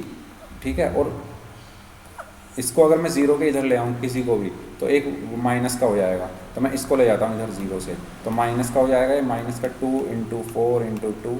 ये कैसे हो जाएगा, क्यों हो जाएगा, ये मैं नहीं बताऊँगा, ये 6ठी-7वीं क्लास में जाके सीखो दोबारा से, अगर नहीं आता कैसे हो जाएगा। तो dz/dt क्या आया 3 को मैं इधर ले लेता हूँ, तो -2 × 4 × 2 और 3 नीचे आ गया। ठीक है, और × 100 भी है, तो ये क्या हो जाएगा 2 × 2 = 4 4 = 16/3 माइनस का। ठीक है, और × 100 भी है। ये किस में आया हमारा, मीटर। ठीक है, मीटर पर सेकंड में आया है, क्योंकि हमने सारा डेटा मीटर में लिया है। लेकिन अगर मैं इस नीचे वाले 100 को हटा दूं, तो dz/dt क्या हो जाएगा, -16/3 सेंटीमीटर पर सेकंड। ठीक है, ये 100 क्या, मीटर को सेंटीमीटर में बदलने के लिए मैं 100 से क्या करूँगा, मल्टीप्लाई करूँगा। जब मैं इसमें 100 से मल्टीप्लाई कर दूंगा तो 100 से 100 कैंसिल हो जाएगा, तो ये पूरा डेटा हमारा किस में आ गया, -16/3 सेंटीमीटर पर सेकंड। ठीक है, तो क्वेश्चन में गड़बड़ नहीं है, ठीक दिया है वो। ठीक है, सेंटीमीटर पर सेकंड ही होगा ये। ठीक है, तो आपको ध्यान रखनी है, यूनिट आपको चेंज करके लिखनी है। ठीक है, क्योंकि सेंटीमीटर में ही खिसकेगी ना वो सीढ़ी, जो लैडर जो होगी उसका जो फुट होगा वो मीटर में थोड़ी ना खिसक जाएगा, एकदम थोड़ी ना जाके गिरेगी, वो थोड़ी थोड़ी खिसकेगी, यानी सेंटीमीटर में। ठीक है, सेंटीमीटर में नहीं होगा, तो क्वेश्चन में गलती नहीं है। ठीक है, मैं गलत बोल रहा था। तो ठीक है ना, आपको इस 100 को हटाने के लिए क्या करना पड़ेगा, इसमें 100 से मल्टीप्लाई कर दीजिए, वो सेंटीमीटर पर सेकंड। अगर आपको मीटर पर सेकंड में लिखना है तो उसको थोड़ा सा सॉल्व कर लो, 2 से काट पीट के इसको, जो भी आए वो हमारा डेटा आ जाएगा मीटर पर सेकंड में। इस तरह से हमारा ये क्वेश्चन क्या होता है, कंप्लीट होता है। ठीक है, चलिए अब चलते हैं हम नेक्स्ट क्वेश्चन की तरफ। आई होप आपको ये क्वेश्चन समझ में आ गया होगा, नहीं समझ में आया है तो आप दोबारा से रिपीट करके इसको देख लीजिए। चलिए यहाँ पर यार एक गलती हो गई है, ये 2 जब मैंने कॉमन ले लिया तो ये 2 नहीं आएगा यहाँ पे, 2 मैंने कॉमन ले लिया था, हाँ बाहर मैंने 2 यहाँ लिख दिया। ठीक है, तो ये हटा लीजिएगा एक 2। मैं देख रहा था, मुझे लग रही थी कुछ गड़बड़ के, इसमें कुछ गलती हुई है, क्योंकि ये 2 जब मैं कॉमन ले रहा था ना, मुझे लग रहा था यहाँ बताने के चक्कर में ना मैंने, तो ये नहीं आएंगे यहाँ पे। ठीक है, 2 क्योंकि मैंने बाहर लिया हुआ है, तो ये भी नहीं आएगा। ठीक है, और ये 2 एक 2 नहीं आएगा, तो ये आंसर जो होगा ना आपका, ये आएगा 8/3।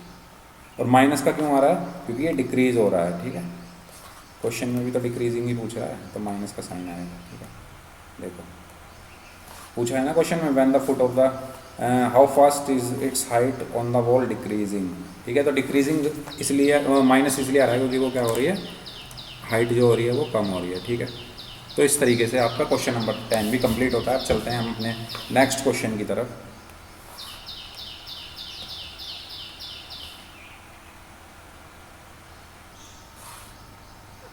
आपकी स्क्रीन पर question number 11, question number 12, question number 13, 14, 15 आ गए हैं। बहुत ही अच्छे क्वेश्चन हैं सारे के सारे, इसमें से क्वेश्चन फंस जाते हैं। अब जिनके एग्ज़ाम ही नहीं हो रहे उनके लिए तो कोई दिक्कत ही नहीं है, वो तो मौज लो। जिनके होंगे आगे कभी, ठीक है, या जिनको कंपटीशन में बैठना हो उनके लिए बहुत इंपॉर्टेंट है, ऐसा क्वेश्चन आता है एग्जाम में। Question number 11, a particle moves along the curve 6y = x³ + 2। Find the points on the curve at which the y coordinate is changing 8 times as fast as the x coordinate. चलिए, समझ ही नहीं आया क्या बोल गया ये, समझ लेते हैं हम। Question number 11, a particle move along the curve, एक इक्वेशन दी हुई है जो कि किसी कर्व की है, 6y = x³ + 2, ठीक है। इससे कुछ कोई कर्व बन रहा होगा x और y एक्सिस पर, हमारा x और y की डिफरेंट वैल्यू पर। अगर हम x की वैल्यू 1 रखें तो सॉरी हाँ, x की वैल्यू 1 रखें तो y कितना आएगा, 2 रखें तो, ठीक है, x में चेंज करने से y में जो चेंज आएगा उसके अकॉर्डिंग एक कर्व बन रहा होगा, ठीक है। तो ये उस कर्व की क्या दी हुई है, एक इक्वेशन दी हुई है। आगे दिया हुआ है, find the points on the curve at which the y coordinate is changing 8 times as fast as x coordinate। देखिए, हमें वो पॉइंट्स बताने हैं उस कर्व पर जहाँ पर y कोऑर्डिनेट जो है वो x कोऑर्डिनेट से 8 गुना तेजी से बढ़ रहा है। कैसे बताएंगे? देखिए, एक डेटा हमें दिया हुआ है, एक लाइन हमें दी हुई है, y coordinate is changing 8 times as fast as x coordinate, ठीक है। अगर मैं dy/dt लिख दूँ और dx/dt लिख दूँ, ठीक है, तो dy/dt जो है वो 8 टाइम्स फास्टर क्या है, बढ़ रहा है x कोऑर्डिनेट से, टाइम के रेस्पेक्ट में। क्योंकि हम जो कर्व बनाएंगे वो ऐसे तो बनाएंगे, टाइम के रेस्पेक्ट में ही तो बढ़ेगा, तो इसलिए मैंने t लिया है। टाइम जैसे जैसे टाइम बढ़ेगा ऐसे ऐसे, ठीक है, तो इसलिए मैंने t लिया है। अगर आप t ना भी लें तो ये t dt से dt तो वैसे ही कट जाएगा, dy/dx डायरेक्ट ले सकते हैं = 8, लेकिन मैंने t भी लिया है टाइम के रेस्पेक्ट में, ठीक है। तो इसके बाद देखिए, हमें निकालना क्या है, वो पॉइंट्स बताने हैं, ठीक है। तो बता देते हैं, पहले मैं इसका डिफ्रेंशिएशन कर देता हूँ, इक्वेशन 1 का डिफ्रेंशिएशन करता हूँ मैं। तो 6 कांस्टेंट है, dy/ क्या होगा, dt, ठीक है, = x³ का डिफ्रेंशिएशन क्या होगा, 3x², ठीक है,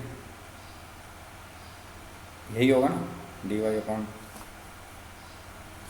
ठीक है। और फिर x का क्या हो जाएगा, dx/dt। इतनी चीज़ समझ में आ गई आपको? देखिए, अब यहाँ पे मैं ये dy/dt क्या है, 8 dx/dt है, ठीक है, 8 dx/dt है ना। तो मैं यहाँ पर रख सकता हूँ ये वैल्यू, किसी की भी वैल्यू रख दो उठा के। मैं dy/dt की वैल्यू रख रहा हूँ इस इक्वेशन में, यहाँ से, ठीक है। इक्वेशन 2 से इक्वेशन 3 में मैं dy/dt की वैल्यू रख रहा हूँ। तो 6 इंटू dy/dt की वैल्यू क्या है, into 8 dx/dt = 3x² into dx/dt, ठीक है। तो dx/dt से dx/dt कैंसिल, तो 6 इंटू 8 = 3x², और 3 2 क्या होता है, 6 होता है। तो x² क्या आया, 16। तो x की वैल्यू क्या आई, +-4। x की दो वैल्यूज़ मेरे पास है, एक तो x की वैल्यू है मेरे पास +4, एक x की वैल्यू है मेरे पास -4। मुझे y की वैल्यू चाहिए।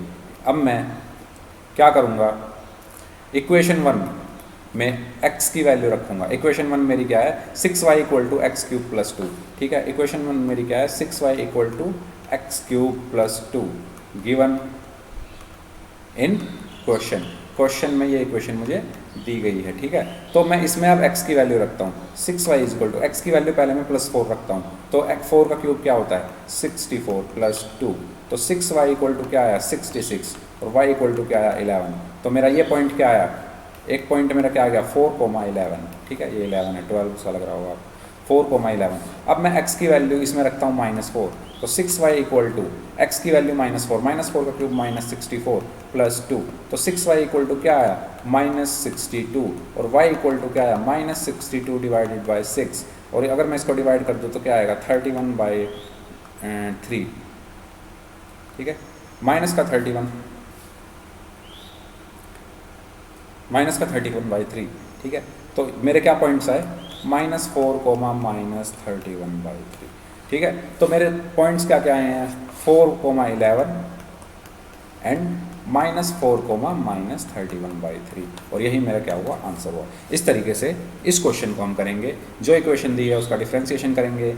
एक डेटा हमें दिया हुआ है कि जो y है वो x से 8 गुना तेज़ी से बढ़ रहा है, ठीक है, इंक्रीजिंग 8 टाइम्स फास्टर देन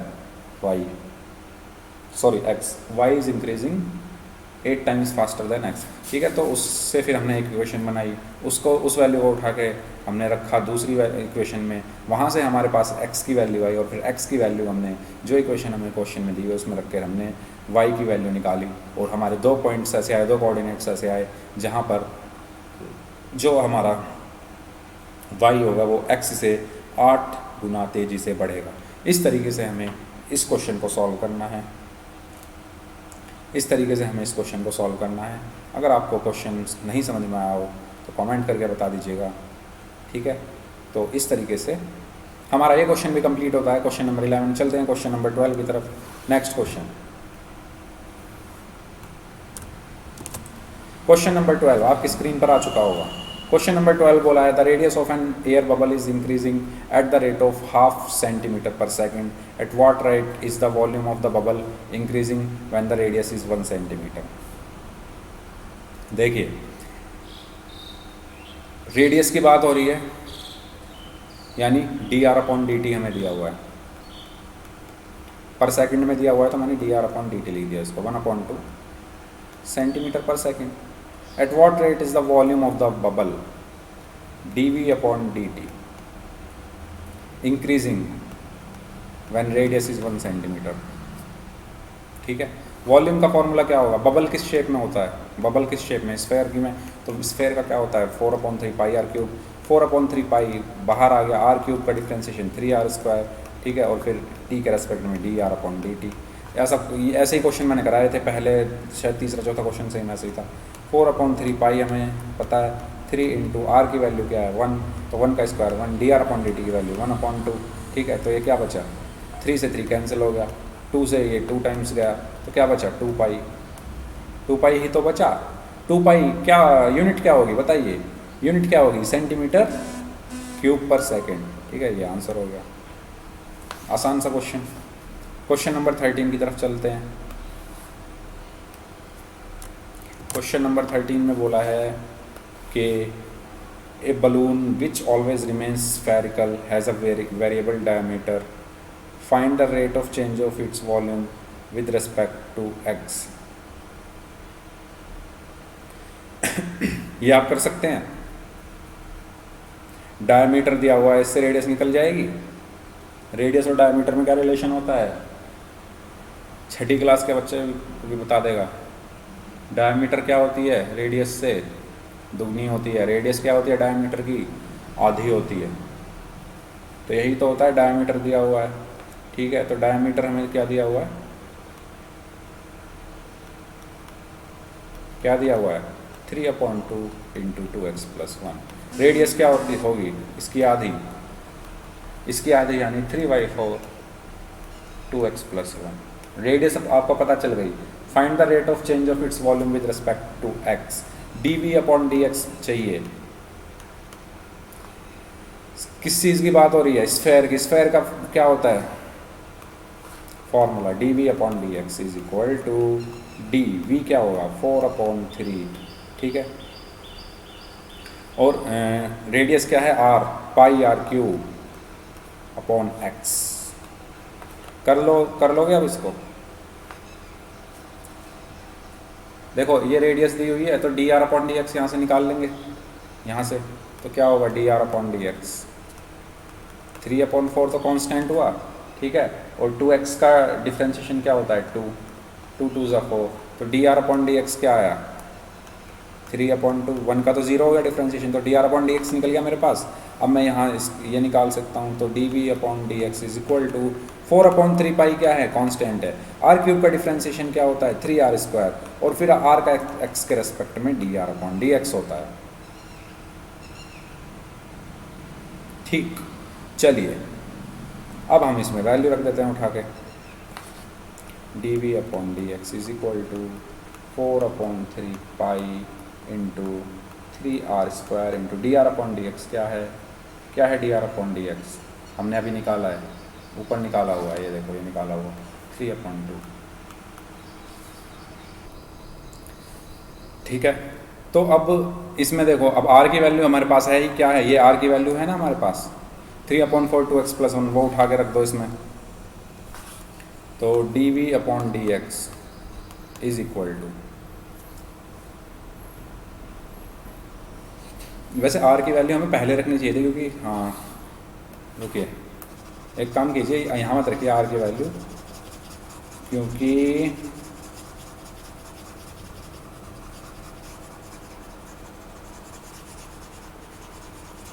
एक मिनट,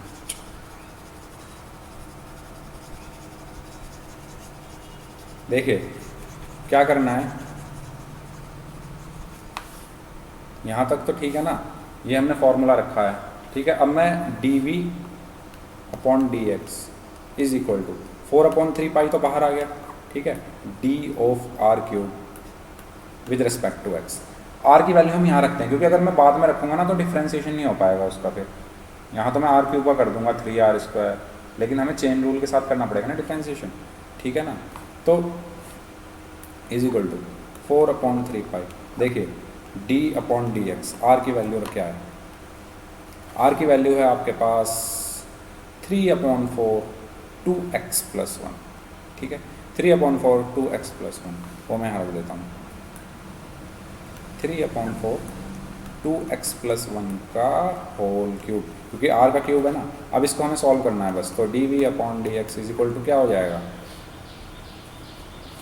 क्या हो जाएगा बताइए, डिफ्रेंशिएशन करना है अब सीधा सीधा, 4/3 पाई तो बाहर है ही, ठीक है, और यहाँ से 3/4 भी बाहर आ जाएगा, और 2x + 1 का होल क्यूब, चेन रूल, पहले 2x + 1 का होल क्यूब का क्या होगा 3 × 2x + 1 का होल स्क्वायर होगा, और फिर 2x + 1 का क्या होगा 2 होगा, ठीक है। चेन रूल मैंने यूज़ किया है यहाँ पर, बस अब इसको क्या करना है आपको सॉल्व कर देना है।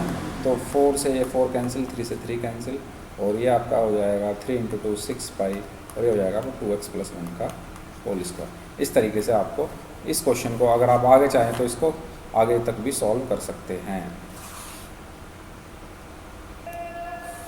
ठीक है। और ध्यान से थोड़ा देख लीजिएगा, कैलकुलेशन की मिस्टेक हो सकती है इसमें, जैसे यहाँ पर मैंने कर दी, ये जब 3/4 बाहर ले आया तो मैंने उसका क्यूब आएगा बाहर, ठीक है, तो ये पूरा क्यूब आएगा, ठीक है। तो यहाँ आप अपनी, इससे आगे आप खुद कैलकुलेशन कीजिएगा इसकी। तो इस क्वेश्चन में आगे आप क्या करेंगे, 4/3 पाई तो है ही, और ये बचेगा, और इंटू 3 × 2 × 2x + 1 का होल स्क्वायर, ठीक है। इससे आगे आप इनको काट पीट के जो भी आपका फाइनल आंसर आ जाएगा वो हो जाएगा, ठीक है। इस तरीके से आपको इस क्वेश्चन को करना है। ये कुछ ज़्यादा टफ क्वेश्चन नहीं है, आपको जो बस डेटा दिया गया है वो लिखना होता है, और आपको वैल्यूज़ पुट करनी होती है और डिफ्रेंशिएशन करना होता है। चलते हैं नेक्स्ट क्वेश्चन की तरफ, क्वेश्चन नंबर 14।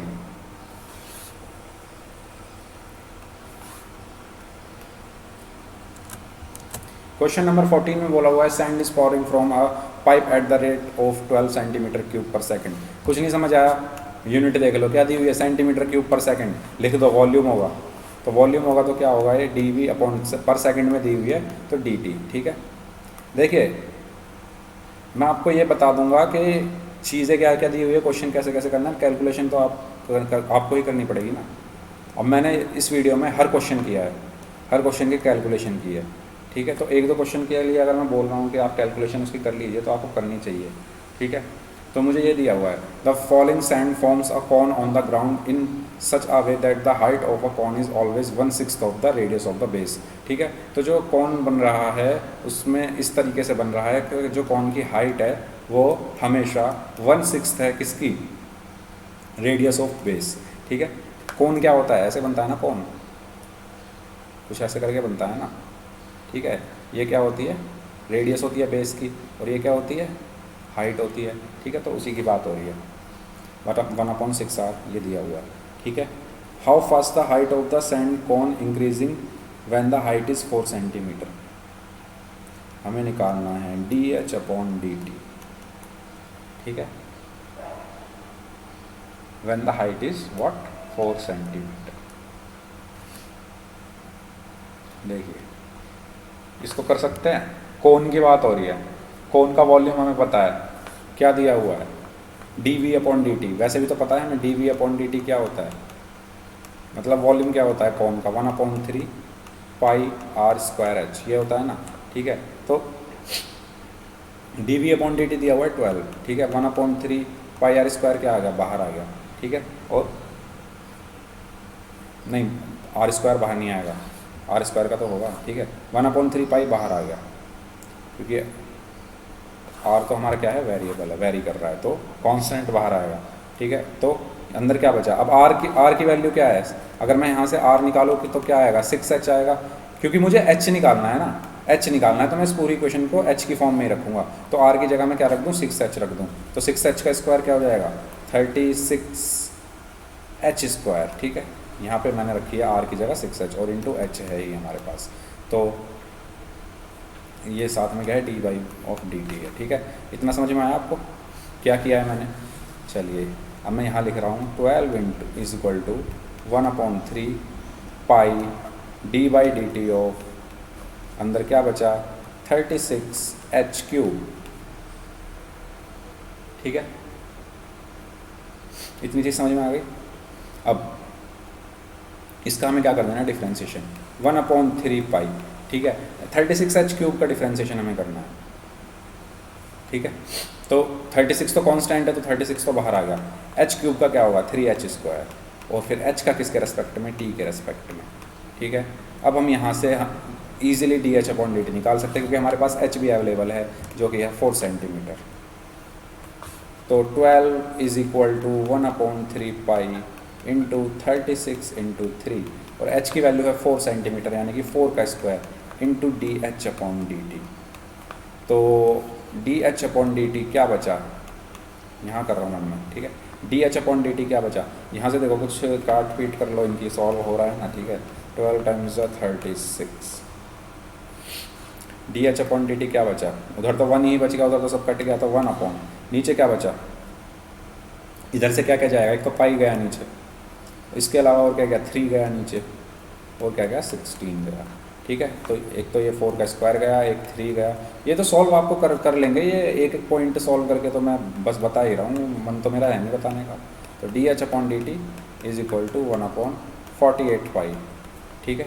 और पाई की वैल्यू अगर रख दे तो 48 नहीं होगा, तो इसको यहीं छोड़ दीजिए, तो ये क्या हो गया आपका, सेंटीमीटर पर वाट सेकेंड। तो इस तरीके से हमने dh/dt भी निकाल लिया है, जो कि हमें इस क्वेश्चन में निकालना था। तो आई होप आपको ये क्वेश्चन भी समझ में आ गया होगा। हमने अब किया है क्वेश्चन नंबर 14, अब चलते हैं क्वेश्चन नंबर 15 की तरफ, जो कि बहुत ईजी है।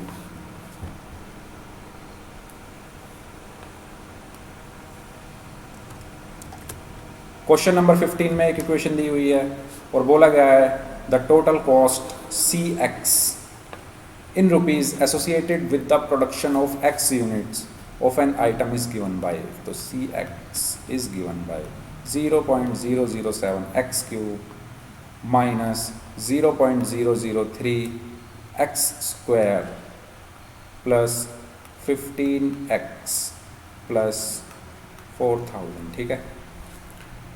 ये एक इक्वेशन दी गई है हमें, फाइंड द मार्जिनल कॉस्ट। देखिए मार्जिनल, मैंने बताया था, अगर आपने मेरे पिछला पार्ट देखा हो जहाँ मार्जिनल वर्ड आ जाए, तो मार्जिनल या अभी तक आया नहीं था किसी भी क्वेश्चन में, इसमें आ गया। तो मार्जिनल कॉस्ट हमें चाहिए when 17 units are produced.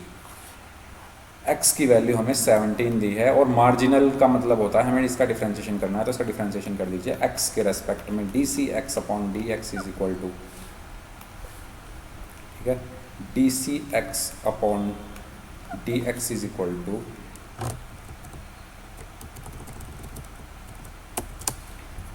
dCx/dx is equal to, देखिए x 0.007 तो आपका ऐसे ही आ जाएगा, क्योंकि कांस्टेंट x³ का क्या होता है, 3x², क्योंकि x के रेस्पेक्ट में करने तो आगे नहीं चलेगा, ठीक है। तो ऐसे ही 0.003 इंटू 2x प्लस 15, और ये कांस्टेंट है तो इसका 0 आया। dCx/dx इज इक्वल टू, अब देखिए हमें वैल्यू किस पे निकालनी है, x इज इक्वल टू 17 पे, ठीक है, x इज इक्वल टू 17 पे, तो at x is equal to 17, तो यहाँ पर x की जगह क्या रख देंगे, 0.007 इंटू 3 इंटू 17 का स्क्वायर माइनस 0.003 इंटू 2 × 17 + 15। इसको आप सॉल्व करिएगा खुद, और जो भी सॉल्व करके जो भी आएगा वो आपका फाइनल आंसर होगा।